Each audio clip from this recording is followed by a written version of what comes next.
మనిషి అత్యాశ వల్ల అనేక అనర్థాలు జరుగుతున్నాయని, ప్రమాదకర రోగాలు వస్తున్నాయని త్రిదండి శ్రీ రామానుజ శ్రీమన్నారాయణ చినజీఆర్ స్వామి ఆవేదన వ్యక్తం చేశారు.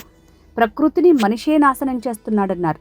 భూమిని కాపాడుకుంటేనే రేపటి తరాలకు భవిష్యత్తు ఉంటుందని హితబోధ చేశారు. సుఫల అనేది భూమి పేరని, వందేమాతర గీతంలో సుజలాం సుఫలాం మాతరం అనేది ఉందని, అలాంటి భూమిని కాపాడుకోవాల్సిన బాధ్యత మనందరిపై ఉందని పిలుపునిచ్చారు. రైతు సంక్షేమం కోసం మరియు సమాజ ఆరోగ్యంపై చైతన్యం పెంచటమే లక్ష్యంగా తెలుగు రాష్ట్రాల్లో నిర్వహించతలపెట్టిన సుఫల రైతు యాత్రను 2026 జనవరి 20న భక్త రామదాసు జన్మస్థలమైన ఖమ్మం జిల్లా నేలకొండపల్లిలోని సిద్ధార్థ యోగ విద్యాలయం నుంచి ప్రారంభించారు.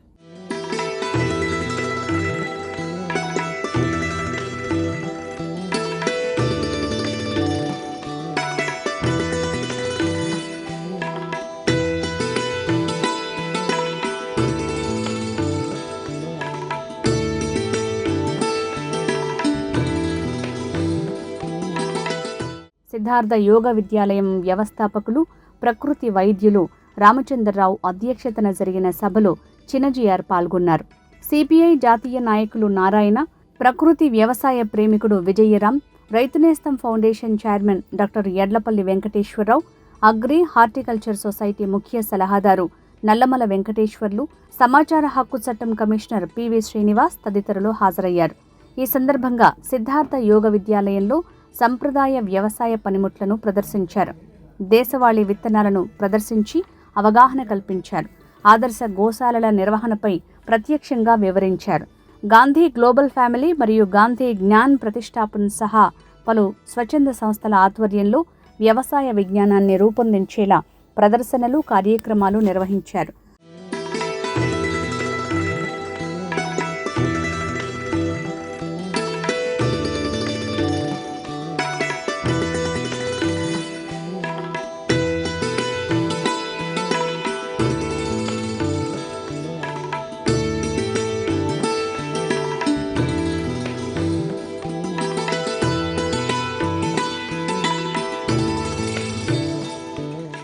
సుఫల యాత్రకు ముందు జరిగిన సభలో మాట్లాడుతూ రైతులు సేంద్రియ వ్యవసాయం చేయాలని చినజీఆర్ సూచించారు.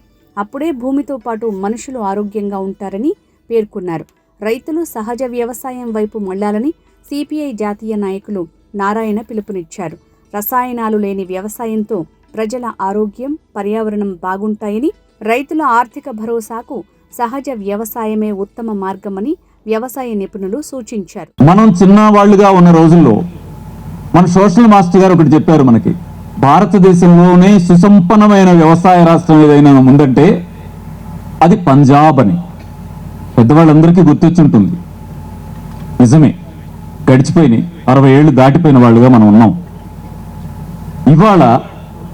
ఇవాళ కూడా భారతదేశంలో నెంబర్ 1 రాష్ట్రంగా పంజాబ్ ఉంది అని మీ దృష్టికి తీసుకొస్తున్నాను. ఈ రూపంలో భారతదేశంలోనే క్యాన్సర్ కేసుల్లో నెంబర్ 1 స్టేట్ ఏదిని పరిశీలించి మన వాళ్ళు అనౌన్స్ చేసింది ఏంటంటే పంజాబ్ రాష్ట్రము అని. పంజాబ్ నుంచి ఢిల్లీకి వాళ్ళ ఉచితంగా క్యాన్సర్ ట్రైన్ నడుస్తూ ఉంది. క్యాన్సర్ పేషెంట్స్ అంతా టికెట్ లేకుండా వెళ్ళొచ్చు, రావచ్చు అని. నెంబర్ 1 వ్యవసాయంలో ఉన్న పంజాబ్ రాష్ట్రం క్యాన్సర్లో నెంబర్ 1గా మారితే మనం ఆలోచించాల్సిందిగా మన ఎదురుగా ఉండే అంశం ఏంటంటే అది ఎక్కడో సుదీర్ఘమైన పంజాబ్ కదా, కాదు. ఇవాళ భారతదేశంలో అందరికీ అన్నం పెట్టి అన్నపూర్ణ ఎవరు అనే ప్రశ్న ఇస్తే మనం ఉమ్మడి ఆంధ్రప్రదేశే అన్నం పెట్టేది. మనమే నెంబర్ 1 అంటే సంతోషపడుతున్నాం. సంతోషం మరొక భయానక వాతావరణాన్ని కల్పిస్తుందేమో, కొంచెం ఆలోచించుకోవాల్సిన బాధ్యత మనకు కూడా ఉందేమో అని శుభయాత్ర మీకు ఆలోచించమని కోరుతా ఉంది. రైతుల్ని కూడా పరిశీలించుకోమని కోరుతా ఉంది. ఎందుకంటే ఒకనాడు ఎక్కడో ఒక చోట క్యాన్సర్ కేసు ఉంది, కానీ ఇవాళ మన ప్రతి గ్రామంలోనూ 1 నుంచి 10 కేసులకు తక్కువ లేకుండా క్యాన్సర్ కేసుల్ని మనం చూస్తూ ఉన్నాం. ఇంకా కార్పొరేట్ కంపెనీలు ఏం చేస్తున్నాయంటే మీ గ్రామంలో ఇంకా ఉన్నారో లేదో అని స్క్రీనింగ్ టెస్ట్ పేరుతో, ఉచితమని పేరుతో చేయించి వీళ్ళు అని మెరుగుల్ని మనం జల్లెల్లో పడతామే అలా సెలెక్ట్ చేసి హాస్పిటల్స్కి తీసుకెళ్లి మరి సరే మంచి వచ్చాడో పద్ధతి అంతా కొనసాగుతూ ఉంది. ఈ దశ పెరగకుండా ఉండాలంటే ఎవరేం చేయాలి అన్నప్పుడు ప్రజలుగా, సామాజిక సమూహాలుగా, రైతులుగా, ప్రాణం ఉన్న ప్రజలుగా మనం ఆలోచించాల్సిన బాధ్యత మన మీద ఉంది అని సుఫలయాత్ర మీ దృష్టికి సవినయంగా తీసుకొస్తూ ఉంది స్వామివారి ఆధ్వర్యంలో. కానీ ఒక్క నిమిషం ఆలోచించండి, మన పొలంలో పండిన పంటను మనం తింటున్నామా? ఆలోచించుకోండి. మీకు తెలుసు మనం తినడం లేదు. ఎవరు తింటున్నారో మనకు తెలియదు. మనం అమ్ముకుంటున్నాం, వెళ్ళిపోతున్నాయి. మనం తినడానికి ఏం చేస్తున్నాం? మళ్ళీ ఆలోచిస్తున్నాం. సుఫలయాత్ర ద్వారా సందేశం ఇవ్వదలిచింది ఏమిటంటే, మనం తినడానికి ఏం కావాలి అనే దాన్ని మన మీద ఆలోచించాల్సిన బాధ్యత మనకే ఉందేమో. షాపు వైపు చూడకుండా భూమి వైపు చూడాల్సిందేమో, భూమాత వైపు చూడాల్సిందేమో అనే దాన్ని సుఫలయాత్ర మీ దృష్టికి తీసుకొస్తాం.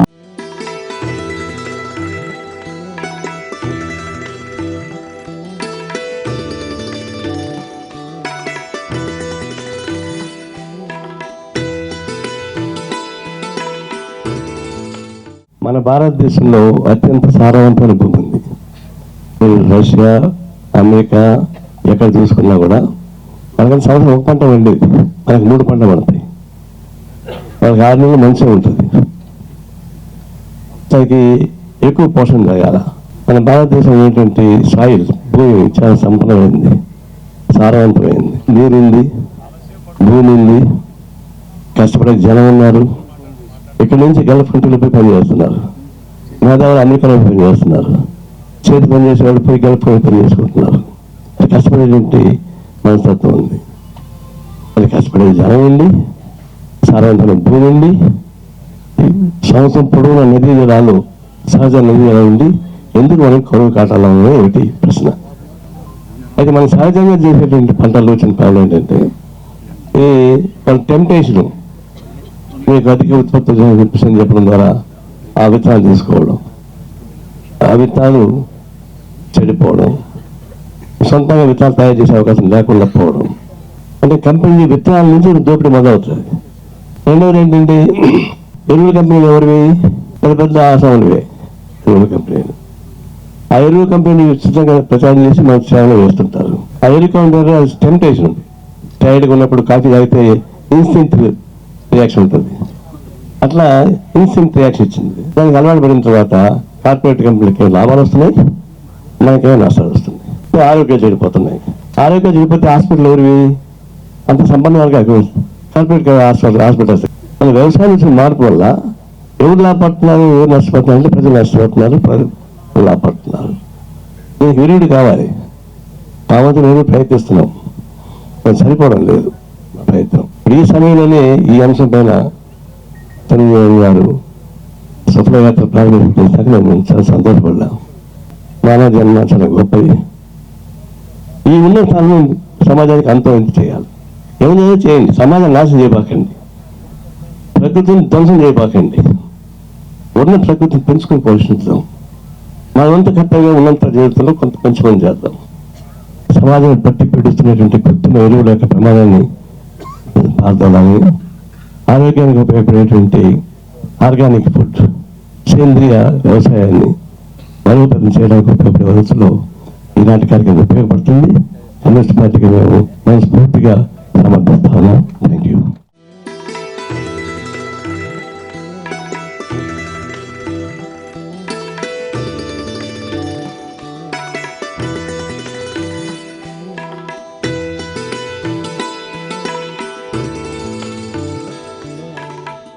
స్వామివారు 2016వ సంవత్సరంలో ఆశ్రమానికి గో ఆధారిత వ్యవసాయం చేయాలని, అది స్వామి సన్నిధిలో చేయాలని అడిగిన నిమిషానికి స్వామివారు అనుమతిచ్చి అక్కడ 10 రోజుల పాటు సుమారుగా 2000 మందికి ట్రైనింగ్ ఇవ్వటం జరిగింది. స్వామివారు కూడా సుభాష్ పాలేకర్ కృషి వ్యవసాయ విధానాన్ని, స్వామివారు కొన్ని లక్షల ప్రసంగాలు చేస్తారు వేదికల మీద, కానీ అంత పెద్ద స్వామి కింద కూర్చుని పాలేకర్ గారు చెప్పింది రాసుకున్నారంటే స్వామి మదిలో మన జాతి నిర్మాణం, గోవు గొప్పతనం, మన వ్యవసాయం ముందుకు తీసుకువెళ్లాలని ఎంత తపనుందో అర్థం చేసుకోండి. ఆ క్రమంలో పాలేకర్ గారి విధానంలో ఒక నూతన ఆవిష్కరణ, సౌభాగ్యం మోడల్ ని అడిగిన మరుక్షణమే నవంబర్లో వెళ్లి స్వామివారిని అడిగాను, స్వామి ఒక్కసారి చూడాలి, 15 సంవత్సరాలు దీని మీద పరిశోధన చేసి మాగాణులు మానవ నిర్మితాలు, ఎప్పటికీ డబ్బులు రావు, అదే 20,000, అదే గడ్డిని తగలబెడతాం, అదే దుక్కు తినటం, అదే వేయటం, గోవులు కూడా గడ్డి లేకుండా చేశారు అనగానే స్వామివారు మేము వస్తున్నామని చెప్పారు. 3 గంటలు స్వామివారు ప్రతి మొక్కని తాకారు. ఇది ఆరోగ్యవంతమైన సమాజ నిర్మాణంలో గోవు పాత్ర. స్వామి ఇచ్చిన సమయం చూస్తుంటే మళ్ళీ మనకి మంచి రోజులు వస్తున్నాయి అంటాకి ఇదే నిదర్శనం. ఈ ఉద్యమం ఎక్కడితో మొదలైంది, దీన్ని ఎవరు ఆపలేరు. ఎకరానికి 3 లక్షల రూపాయలు, ఒక ఎకరానికి 3 లక్షలు. 5 గంటలు మీరు పొలంలో పని చేయించే శక్తి సామర్థ్యం మీలో ఉంటే ఎకరానికి 3 లక్షలు, ఒక ఎకరం ద్వారా 1 సంవత్సరంలో ఇది నిరూపించబడింది. మీరు మార్చిలో వస్తే పసుపు పంటలన్నీ తీస్తాము, దాంట్లో 40 రకాల పంటలు ఉన్నవి. మీ మనవల కోసం మీరు ఇది మొదలు పెట్టాలి. అది పావు ఎకరమా, హాఫ్ ఎకరమా, ఏదైనా సరే. ఇది సుభాష్ పాలేకర్ గారి కృషి వ్యవసాయ విధానంలో అత్యంత ఆవిష్కరణ. మన భూములకి, మనకున్న వాతావరణానికి ఇది అనుకూలమైంది. మీరు మీ గ్రామాల్లో, మీ జిల్లాలో ఈ కార్యశాల నిర్వహించాలన్నా నేను సమయం ఇస్తా. ఈ అవకాశం ఇచ్చిన శ్రీ శ్రీ శ్రీ త్రిదండి చిన్నజీఆర్ స్వామి వారు పాదపద్మములకు నమస్కరించి మనం అందరం కలిసి గో ఆధారిత వ్యవసాయం చేద్దామని, మన మనవళ్ళు హాస్పిటల్ మొహం చూడకుండా చేద్దామని కోరుకుంటూ సెలవు తీసుకుంటున్నాను.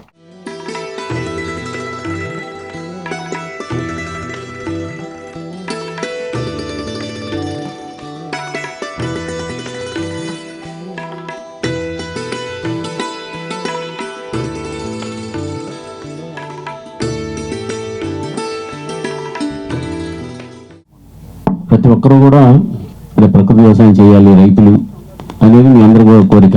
అయితే ప్రకృతి వ్యవసాయం చేయాలి అంటే మనమైతే మంచి ఆహారం తీసుకోవాలనుకుంటున్నాం.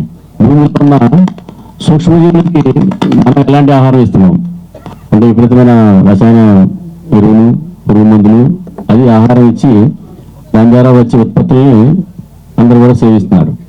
అయితే ఇప్పుడు రైతులకి కావాల్సింది సూక్ష్మజీవులకి ఇచ్చే ఆహారం కావాలి. ఆహారం ఎక్కడి నుంచి వస్తుంది? మన గోవు మూత్రం, పేడ ద్వారా వస్తుంది. అంటే గ్రామాల్లో పశువులు ఉన్నాయా అంటే, ఆవులు ఉన్నాయా అంటే లేవు. అంటే గత 1960 కంటే ముందు మన దేశంలో మన జనాభా కంటే పశువులు ఎక్కువ ఉన్నాయి.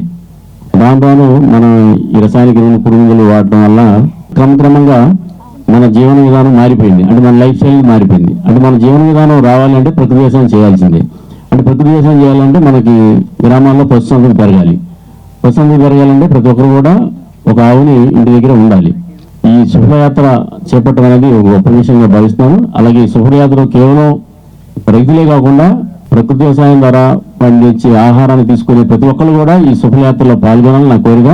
అలాగే ప్రతి ఒక్కరు కూడా ఒక గోవుని, అంటే మీరు పరోక్షంగా రైతులకి ఏ విధంగా ఉపయోగపడాలని అనుకుంటున్నారో వారు ఒక గోవుని కనుక ఎవరైతే ప్రకృతి వ్యవసాయం చేస్తున్న రైతులకి కనుక మీరు ఇచ్చినట్లయితే, లేదంటే పరోక్షంగా ఏదైనా గోశాల దగ్గర నుంచి కానీ ఎక్కడైనా కానీ వారికి కావాల్సిన మూలధనం అంటే ఎరువులు కనుక ఇచ్చినట్లయితే తప్పనిసరిగా రైతులు కూడా ముందుకు వచ్చి ప్రకృతి వ్యవసాయం చేయడానికి అవకాశం ఉంది. అందరూ కూడా ప్రకృతి వ్యవసాయం చేయమని అడుగుతున్నారు కానీ దానికి కావాల్సిన మూల విషయాలను మర్చిపోయి చేయండి అంటే రాలేదు. దాదాపు మేము 10 సంవత్సరాల నుంచి పైగా మేము 2 తెలుగు రాష్ట్రాల్లో విపరీతంగా తిరుగుతున్నా, ప్రచారం చేస్తున్నా కానీ ఎక్కువ మంది ముందుకు రావట్లేదు. కారణం ఏంటంటే గ్రామాల్లో పశువులు కావాల్సిన విధానాలు చేయకపోవడం, అలాగే ప్రకృతి సహకరించకపోవడం. ఎంత బాగా పండించినా, ప్రకృతి వ్యవసాయం పండించినా కానీ సకాలంలో వర్షాలు లేకపోవడం, ఒకవేళ వచ్చినా కానీ మంచి ధరలు లేకపోవడం, ఇవన్నీ కూడా ప్రకృతి వ్యవసాయదారుడికి అనేక సమస్యలు ఉన్నాయి. చేసే లేబర్ కూడా లేకపోవడం. ఎందుకంటే ప్రకృతి వ్యవసాయంలో ముందస్తుగా మనకు రోగం రాకుండా ఏ విధంగా అయితే మనం మంచి ఆహారం తీసుకొని ఎట్లయితే ముందస్తుగా ఉంటామో అలానే ప్రకృతి వ్యవసాయాలు కూడా తెగులు కానీ పురుగులు కానీ రాకుండా ముందస్తుగా దానికి కూడా కొంత ఈ స్ప్రే చేయాల్సి ఉంటుంది, ప్రతి వారం చేయాల్సి ఉంటుంది. అవన్నీ కూడా కొంత మనుషులతోటి సమస్యలు ఉంటుంది. అందువల్ల ముందుకు రాలేకపోతున్నారు. వచ్చిన పంటను కూడా డైరెక్ట్గా అమ్ముకుంటున్నారు. దానివల్ల కూడా దిగుబడులు తగ్గడం వల్ల కూడా కొంత నష్టపోయే అవకాశం ఉంది. అందువల్ల రైతు కేవలం పంట పండించడమే కాదు, పండించిన దాన్ని ప్రాసెసింగ్ చేసి అమ్ముకుంటేనే డబుల్ ఇన్కమ్ వచ్చే అవకాశం ఉంది. ప్రకృతి వ్యవసాయదారుడు కూడా ఆర్థికంగా ఇవ్వడానికి అవకాశం ఉంది. కాబట్టి ప్రతి ఒక్క రైతు కూడా, ప్రకృతి వ్యవసాయం చేసే రైతు తప్పనిసరిగా ప్రాసెసింగ్ చేసి అమ్ముకోవాల్సిందిగా నేను విజ్ఞప్తి చేస్తున్నాను. రైతు వ్యాపారిగా మారితేనే ప్రకృతి వ్యవసాయానికి మనుగడ ఉంటుంది. ఒక జీవన విధానం కరెక్టే, కానీ ఈ రోజున్న పరిస్థితుల్లో రైతు ఆర్థికంగా ఎదగాలి అంటే కేవలం పంట పండించడమే కాదు, పంట పండించిన తర్వాత దాన్ని ప్రాసెసింగ్ చేసి వ్యాపారిగా మారి దాన్ని లాభం పొందితేనే తను మనగలదు. కాబట్టి రైతుకి పరోక్షంగా మీరందరూ కూడా, ఎవరైతే ఇక్కడ బంధువులు వచ్చారో, స్వామివారి బంధువులు అందరూ కూడా, ప్రతి ఒక్కరు కూడా రైతుకి పరోక్షంగా సాయం జరిగి కోరుకుంటూ ఈ శుభయాత్రలో ప్రతి ఒక్కరు పార్టిసిపేట్ చేయాలని చెప్పేసి, అలాగే ఈ కార్యక్రమాన్ని ఇక్కడి నుంచి స్టార్ట్ చేయడానికి మూల ప్రకృతి వైద్యులు రామచంద్ర గారికి మరొకసారి ధన్యవాదాలు తెలుపుకుంటూ జై జవాన్, జై కిసాన్, జై విజ్ఞాన్.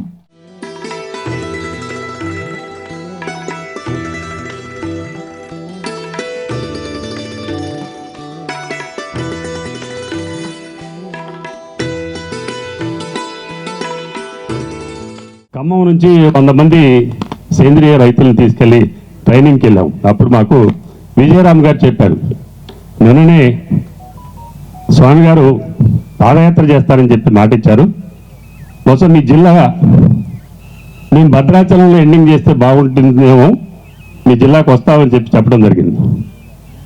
మీరు రండి, అన్ని ఏర్పాట్లు చేస్తామని చెప్పాం. కానీ ఇవాళ మన అదృష్టం ఏంటంటే తొలి అడుగే ఖమ్మంలో పడతా ఉంది, ఖమ్మం జిల్లాలో. అందులో ప్రత్యేకంగా ఒక ప్రత్యేకత ఉన్నటువంటి నేలకొండపల్లి. ఇందాక మిత్రులు చెప్పారు, బౌద్ధ స్తూపం ఆసియాలోనే పెద్దదైనటువంటి బౌద్ధ స్తూపం. అట్లనే భక్త రామదాస్ గారు పుట్టి సేద్యం చేసి నడయాడినటువంటి ఈ నేల, ఇక్కడ నుంచి ఒక పవిత్ర కార్యక్రమంతో మన ముందు తరాల వారికి మంచి సారవంతమైనటువంటి నేలను అందించాలి, మన ముందు తరాల వారికి మంచి ఆహారాన్ని అందించాలి, మంచి పర్యావరణాన్ని అందించాలి అనే పవిత్ర లక్ష్యంతో సాగుతున్నటువంటి సుఫల యాత్రకి తొలి అడుగు మన దగ్గర పట్టడం అనేది మన అదృష్టంగా భావిస్తా ఉన్నాను. మన ఖమ్మంలో ఇప్పటికే సేంద్రీయ వ్యవసాయం చేస్తున్నటువంటి రైతులు చాలా మంది ఉన్నారు. మేము వాళ్ళందరినీ ప్రతిరోజు వాళ్ళని మేల్కొల్పి ఇంకో కొంతమందిని సేంద్రీయ వైపు మళ్లించడానికి మేము ప్రయత్నాలు చేస్తూనే ఖమ్మంలో మీ అందరికీ చెప్తా ఉన్నాం. మళ్ళీ ఒకసారి, భారతదేశంలో ఎక్కడా లేదు అఫీషియల్ గా సేంద్రీయ రైతు బజార్ అనేది ఖమ్మంలో నడుపుతా ఉన్నాం. 16 స్టాల్స్ ఉన్నాయమ్మా. చాలా మంది ఇక్కడ ఇంతమంది ఆరోగ్య అభిలాషులు ఉన్నారు. నిజంగా మీలో ఒక 10% అయినా ఆ స్టాల్స్కి వచ్చి కొంటే ఇప్పుడున్న 16 మంది 20 మంది రైతులు కాదు, రైతులంతా కూడా సేంద్రియ వైపు వెళ్తారు. మీరు ఆహార అలవాట్లు మార్చుకోండి. మీరు మారితే మేము మారుతాం, రైతులుగా మేము మారుతాం. మీరు తింటే మేము పండిస్తాం. మేము సేంద్రియ వ్యవసాయం చేస్తూ పంటలు పండిస్తే మరి నష్టాలు వస్తున్నాయని చెప్పి అందరూ రైతులు రావట్లా. ఎందుకు రావట్లేదంటే మరి కొంచెం దిగుబడి తగ్గుతుంది, పెట్టుబడులు అయితే తగ్గుతాయి, దాంతోపాటు దిగుబడి కూడా కొంచెం తగ్గుతుంది మొదట్లో. అది కూడా అపోహే. పండించినటువంటి రైతులు ఉన్నారు, ఇక్కడే ఉన్నారు. చాలా మంది రైతులు చేస్తా ఉన్నారు. వాళ్ళు పండించినటువంటి ఆహార ఉత్పత్తుల్ని మన సేంద్రియ మార్కెట్లో అమ్ముకుంటున్నారు. దయచేసి వారికి ప్రోత్సహించండి. వీళ్ళు కాదు, మనం తెలంగాణ రాష్ట్రంలో సేంద్రియ వ్యవసాయం చేసే రైతులు ఎక్కువ మంది ఎక్కడున్నారంటే ఇవాళ తొలి అడుగు ఎక్కడైతే ఖమ్మంలో వేస్తా ఉన్నారో జీర్స్వామి గారు, వారికి మనం హామీ ఇవ్వాలి. ఖమ్మం జిల్లా సేంద్రియమైనటువంటి పంటలు పండించేటటువంటి జిల్లా అనే విధంగా రైతాంగం కలిసి రావాలి, కథలు రావాలని చెప్పి కోరుకుంటూ నాకు ఈ 2 మాటలు స్వామి గారి ముందు మాట్లాడే అవకాశం ఇచ్చిన అందరికీ మరొకసారి కృతజ్ఞతలు తెలియజేస్తూ స్వామి గారికి అధ్యక్షుల వారి అనుమతితోని మా నాగలి బహుకరిస్తాం.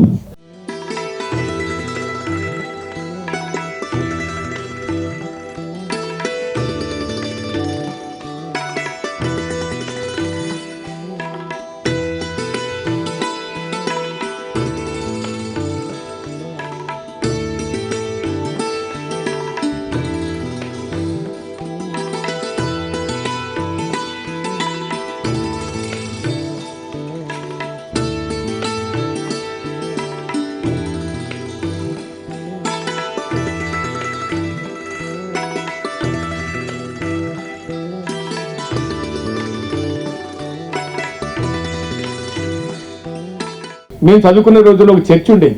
హరిత విప్లవం మన భారతదేశానికి హరిత విప్లవం వచ్చినప్పుడు ఈ హరిత విప్లవం నిజానికి భారతదేశ రైతాంగ ప్రయోజనాలని, భారతదేశ ఆహార ధాన్య ఉత్పత్తిని పెంచేదానికైనా, దీని వెనకాల ఇంకేమన్నా కుట్ర కానీ, ఇంకేదైనా స్వార్థం కానీ, ఇంకేదైనా ప్రయోజనం ఉందా అనే చర్చ ఆనాడే ఉండేది.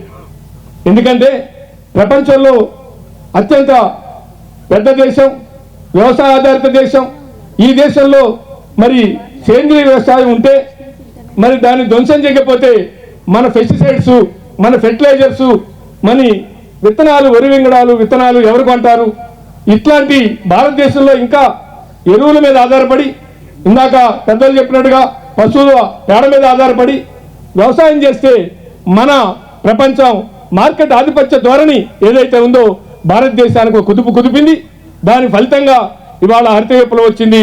6 నెలల పంట పోయి 3 నెలల పంట వచ్చింది. వరి అంతకుముందు 1 క్వింటాలు పండితే డబల్ పండుతుంది. అన్నీ బాగానే ఉన్నాయి. మరి ఏం జరిగింది?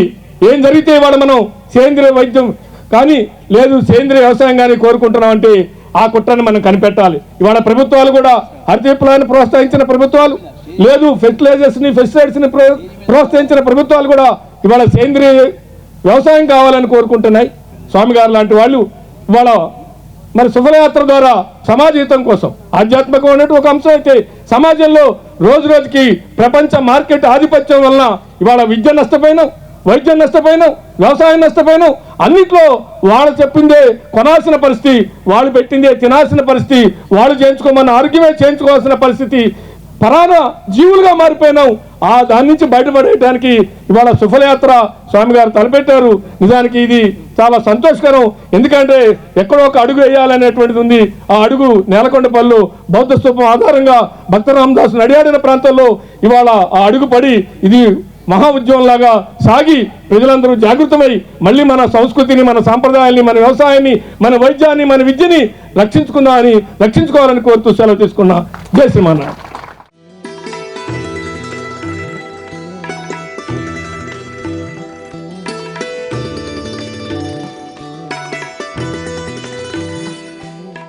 ఎప్పుడో 15 ఏళ్ల క్రితం స్వామివారు నేలకొండపల్లిలో ఆచార్యయాత్ర గడిపారు. అప్పుడు కూడా ఎక్కువ మందికి సేవించుకోలేకపోయారు తక్కువ సమయంలో.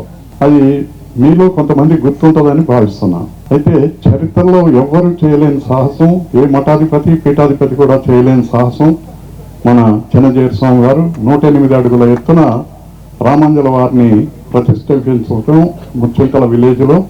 అది సువర్ణాక్షరాల్లో లిఖించదగ్గ విషయం. అయితే ఇప్పుడు ఈ యోగా విద్యాలయాన్ని నడిపిస్తున్న రామచంద్ర గారు ఎప్పటి నుంచో వారు స్వామివారిని కలవాలి, స్వామివారికి నివేదించాలి, ఇక్కడ వారు చేసే కార్యక్రమాలు, మీరందరికీ చేస్తున్న ఆయన ఉచితమైన వైద్య సేవలు కూడా వాటి గురించి వివరించాలని నాకు ఒక చాలా రోజుల నుంచి నాకు చెప్తున్నారు. ఇప్పుడు వారికి వీలుగాల తదుపరి స్వామివారి ఇక్కడికి వచ్చి వారి నివేదనను వినటం చాలా అదృష్టం. రెండోది మీ అందరు కూడా ఇక్కడ సేవించుకునే అదృష్టం దొరికింది. ఇప్పుడు స్వామివారు పాదయాత్ర మొదలవుద్ది. ప్రవచనం తర్వాత మన బౌద్ధ క్షేత్రం దగ్గరికి పోయి అక్కడి నుంచి రామంజల వారి ధ్యాన మందిరం వరకు దయచేసి అందరూ క్రమశిక్షణతో స్వామివారి అడుగులో మన అందరం వెనక అడుగు వేసుకుంటూ వెళ్ళాలని మళ్ళీ ఒకసారి మంచి కార్యక్రమం పెట్టుకున్నాం. కొండపల్లిలో ఇంతమంది మీరందరూ కూడా అన్ని విలేజ్ల నుంచి వచ్చారు. మేమందరం కూడా మీరు వచ్చినందుకు ఎంతో సంతోషిస్తూ మళ్ళీ ఒకసారి మంచి పెద్ద కార్యక్రమం పెట్టుకున్నాం ఈ ఆశ్రమంలో. చాలా సంతోషం. అందరికీ ఒకసారి ధన్యవాదాలు. మన అందరికి కూడా శ్రీ శ్రీ శ్రీ స్వామివారి ప్రవచనాన్ని ప్రసాదించవలసిందిగా మనవి చేస్తూ మీ అందరితో సెలవు తీసుకుంటున్నాం.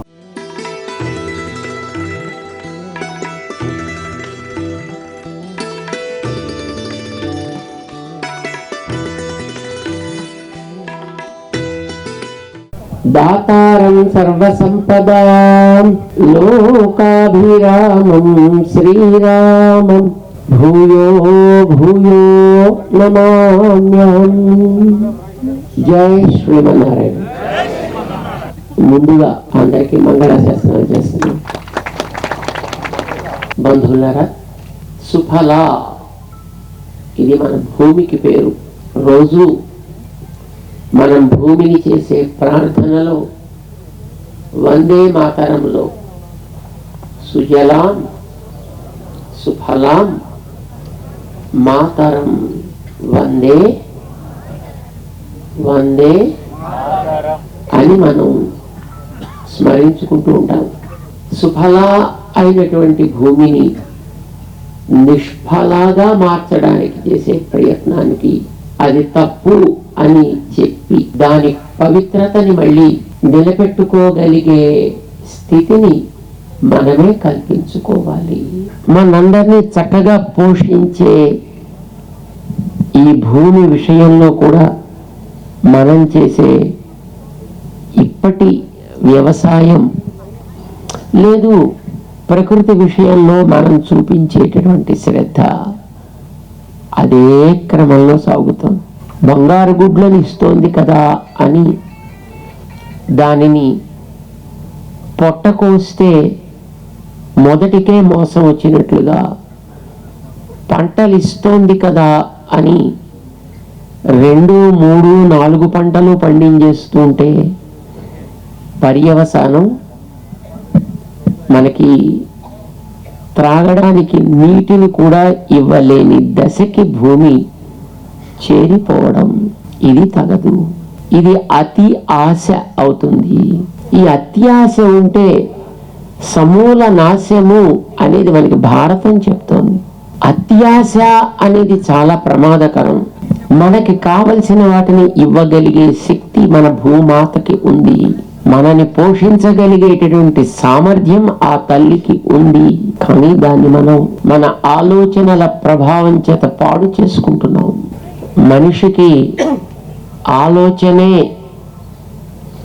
మంచి ఔషధము, అదే తీవ్ర విషం కూడా. ఆలోచన చెడితే జీవితం అంతా విషము, ఆలోచన బాగుపడితే జీవితం అంతా అమృతము. దురదృష్టం కొద్దీ మన ఆలోచన పాడైంది. మా చిన్నప్పుడు టొమాటో నిప్పుల మీద కాలిస్తే మంచి పరిమళం వచ్చేది. ఇప్పుడు ముక్కులో దాన్ని పట్టుకొచ్చి రసం పిండినా కనీసం ఆ వాసన కూడా లేని స్థితిలో వచ్చింది. ఇప్పుడు టొమాటో తింటే కిడ్నీలో స్టోన్స్ పెరుగుతాయి, ఎముకలకి డిసీజులు వస్తాయి అని దాన్ని తినవద్దు అని డాక్టర్స్ చెప్పే స్థితి వచ్చింది. హైబ్రిడ్ అనే పేరుతోటి మొదట పెంచి వ్యాపారం నడిపించి దానివల్ల సమాజానికి భరించశక్యం కాని రోగాలు వస్తే తిరిగి మళ్ళీ దాన్ని నివారించడానికి మరొక పెద్ద ప్రయత్నం చేసి మళ్ళీ ఇంకొక పెద్ద వ్యాపారం చేసి, ఇది ఈవేళ సాగేటటువంటి సామాజిక స్థితి. ఇదంతా కేవలం మనిషి నా డబ్బు కోసం నేను చేసుకునేటటువంటి పనిది. మిగతాది ఏమైనా కానీ ఒక సొరకాయకి ఇంజెక్షన్ ఇస్తే 2 రోజుల్లో ఇంత ఉండే సొరకాయ ఇంత అవుతుంది. తెలిసినా మీకు ఎవరికైనా? పచ్చిగా ఉండే అరటి పళ్ళని నీలి రంగులో ఉండే నీళ్ళల్లో 5 నిమిషాలు ఎట్టే పెడితే చక్కగా బంగారపు రంగులో మెత్తగా తయారైపోతున్నాయి పళ్ళలాగా. తెలిసినా మీకు ఎవరికైనా? ఈవేళ మనం తినే తిండి ఏది, ఎలా, ఎందుకు, ఎవరు చేస్తున్నారు దీన్ని అనేది అలా పక్కన పెట్టి అంతా కలుషితం. ఇదంతా చేసిన పుణ్యం ఎవరికి? మనిషికి. చెట్టు లేకపోతే నువ్వు బతకగలవా? నీళ్లు లేకపోతే బతకగలవా? నేల పాడైతే బతకగలవా? క్యాన్సర్ అనేది ఇదివరకు అసలు ఎప్పుడు వినిపించేది కాదు మన ఊళ్ళల్లో. ఈవేళ ప్రతి కుటుంబంలో ఎక్కడో ఒక చోట క్యాన్సర్ అనేది ఉందా లేదా? ఎక్కడో ఒక చోట మనకి తెలిసిన బంధువుల్లోనూ. ఇదివరకు ఎక్కడో సిటీలో ఒక్కటి ఉంటే క్యాన్సర్ హాస్పిటల్ గొప్ప. ఈవేళ గల్లీ గల్లీకి క్యాన్సర్ హాస్పిటల్ ఎందుకు వచ్చింది?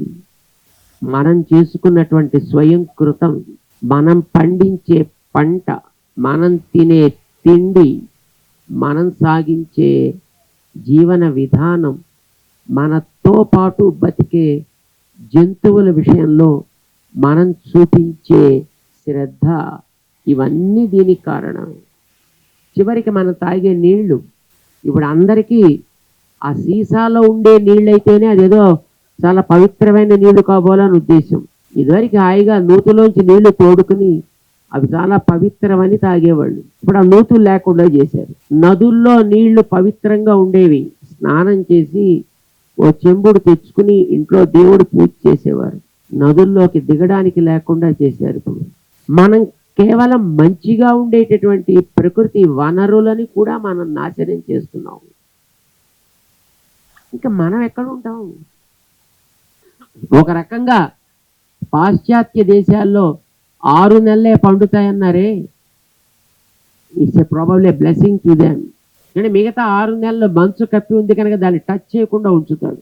సారాన్ని పెంచుకోవడానికి మళ్ళీ ఉపయోగపడుతుంది. మరి భూమికి ఆ మాత్రం ఆరోగ్యం అక్కర్లేదా? భూమికి ప్రాణం ఉందా లేదా? అరే నిన్ను పుట్టిస్తోంది, నన్ను పుట్టిస్తోంది, నీకు బతికిస్తోంది, నాకు బతికిస్తోంది. దానికి బతుకు లేకపోతే నీకు బతికెలా ఇస్తుందా? భూమికి కూడా ప్రాణం ఉంది. ప్రాణాన్ని చూపించే విధానాల్లో మార్పు ఉంటుంది. నేలకి ప్రాణం ఉంది అనేది పచ్చగా నవనవలాడే చెట్టుని తల్లోంచి బయటికి తెస్తే కనిపిస్తుంది. అందంగా ఒక చిన్న పువ్వుని ఎలా చిమ్మేట్టుగా చేస్తే దాని నవ్వుని కనిపిస్తుంది. భూమికి కూడా ప్రాణం ఉంది. దాన్ని మనం గుర్తు పెట్టుకుని దాని ప్రాణాన్ని కూడా జాగ్రత్తగా ఉండేట్టుగా దానికి కూడా కొంత రెస్ట్ ఇవ్వాలి కదా. కానీ ఈవేళ ఆ రకమైనటువంటి స్థితి భూమికి కలిగించటల్లా ఒక పంట నుంచి 2 అయింది, 2 నుంచి 3 అయింది, 3 నుంచి 4 అయింది. మధ్యలో మళ్ళీ ఆ మాత్రపు సమయాన్ని కూడా దానికి ఊపిరి పీల్చుకునే అవకాశం లేకుండా ఇంకా ఏవో వేసేసి వాటిని పాడు చేసే స్థితి కలిగిస్తున్నాం. బట్ ఎప్పటిదాకా ఇలాగా ఆ భూమి మనని సపోర్ట్ చేయగలుగుతుంది? ఇది ఆలోచించాల్సిన బాధ్యత మనకి ఉందా లేదా? మనకి తిండి భూమి పెట్టాలా, ఆకాశం పెడుతుందా? పృథివ్యా ఓషధయః ఓషధీభ్యో అన్నం. భూమిలోంచి వచ్చేవే నీకు తిండి.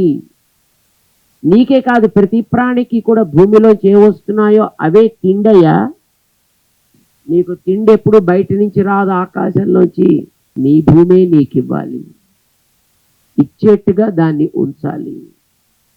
దానికి తగ్గట్టుగా నీ ఆలోచన మారాలి. రైతుకి అవగాహన కలిగితే, రైతన్నకి మనం ఆసరా ఇవ్వగలిగితే ఇంత మార్పు రావడానికి అవకాశం ఉంటుంది. కనుక ఇది మనందరికీ లక్ష్యం కావాలి. దానికోసమనే మన విజయరామ్ గారు కృషి చేసి మన పాలేకర్ విధానంలో నేలని చల్లగా ఉండగలిగేటట్లుగా, లోపలుండే నీటి వనరుని అది కాపాడుకోగలిగేటట్లుగా, వ్యవసాయము మనకి లాభసాటిగా ఉండగలిగేట్లుగా, ఒక ఎకరానికి మిగతా పంటల్లో మహా అయితే 1 లక్ష రూపాయలు సంపాదించగలిగితే ఏడాదికి, ఒక ఏడాదిలో సుమారు మినిమం తుఫాన్లు గిఫాన్లు వచ్చినా సరే 3 లక్షలు రాగలిగే పద్ధతి ఇది అని ఆయన అక్కడ చేసి చూపించాడు. ఆయన మొన్న మేము వెళ్ళాం అక్కడికి. అది చూసినప్పుడే మాకు చాలా ఆశ్చర్యం వేసింది, ఆనందం కలిగింది.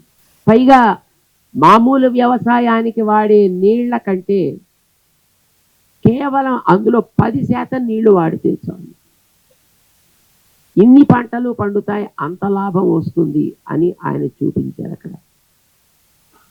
అంటే అది మంచిది కాదు. అది తక్కువ నీళ్లతో ఎక్కువ పంటలు ఆరోగ్యకరంగా లాభసాటిగా పైసలు మిగుల్చుకోగలిగేట్టుగా. అయితే చేయాల్సింది మనం కొంచెం పని చేయాలి, కొద్దిగా శ్రమ పడాలి, రోగాలు రాకుండా ఉంటాయి. గోమాతని భూమాతని మనం సవ్యంగా కాపాడుకోవడం మన బాధ్యత. అది చేద్దామనే ఈ సుఫల యాత్ర ఆరంభమయ్యేటటువంటి ఒక మంచి కార్యక్రమం. అందుకనే ఈ పెద్దలందరూ కూడా ఇక్కడికి చేరారు. దీన్ని మంచిగా మనం వాడుకుందాం. మన తల్లిని జాగ్రత్తగా చూసుకుని ఆ తల్లి యొక్క ఆశీస్సులని అందుకునే మంచి మార్గంలో మనం నడుద్దాము అని ఆరంభమయ్యే ఈ సుఫల యాత్ర ఎన్నో సేవా సంస్థలు భూమి కోసం, రైతుల కోసం, ప్రకృతి కోసం, వైద్యం కోసం ఏర్పడ్డవి ఇందులో చేరాయి. వారందరికీ కూడా మేము స్వాగతం చెప్తున్నాం. అందరికీ మంగళాశాసనాలు చేస్తున్నాం. కలిసి కదులుదాం, కలిసి సుఖపడదాం అని మనకి వేదం చెప్పిన సూక్తి. సంగచ్చధ్వం సంవదధ్వం సంవో మనాంసి జానతాం అంటుంది వేదం. అదే మాట మనం అందరం అందాం. అందరూ చెప్పండి ఒకసారి.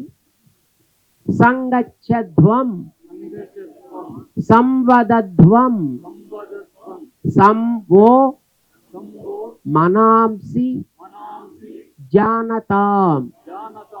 కలిసి కదులుదాం, కలిసి పలుకుదాం, కలిసి సుఖము కోసం స్పందిద్దాం. జై శ్రీమన్నారాయణ. ప్రకృతి రైతుల అభ్యున్నతి, ప్రకృతి వైద్యం ప్రయోజనాలు, ప్రకృతి జీవనం ప్రయోజనాలపై ప్రజలకు అవగాహన కల్పించే లక్ష్యంతో ప్రారంభించిన సుఫల యాత్రలో ఆరోగ్య ప్రేమికులు, రైతులు, పర్యావరణ ప్రియులు భారీ సంఖ్యలో పాల్గొన్నారు. ప్రస్తుత పరిస్థితిలో ఇలాంటి కార్యక్రమాలు విస్తృతంగా నిర్వహించాలని అన్నారు. ఈ వీడియో మీకు నచ్చితే లైక్ చేయండి, ఇతరులకు షేర్ చేయండి. వీడియోపై మీ అభిప్రాయాన్ని కామెంట్ రూపంలో తెలపండి. మరిన్ని వ్యవసాయ వీడియోల కోసం రైతు నేస్తం యూట్యూబ్ ఛానల్ ని సబ్స్క్రైబ్ చేయండి. పక్కనే ఉన్న గంట సింబల్ నొక్కి నోటిఫికేషన్స్ ద్వారా తాజా వీడియోల సమాచారం పొందండి.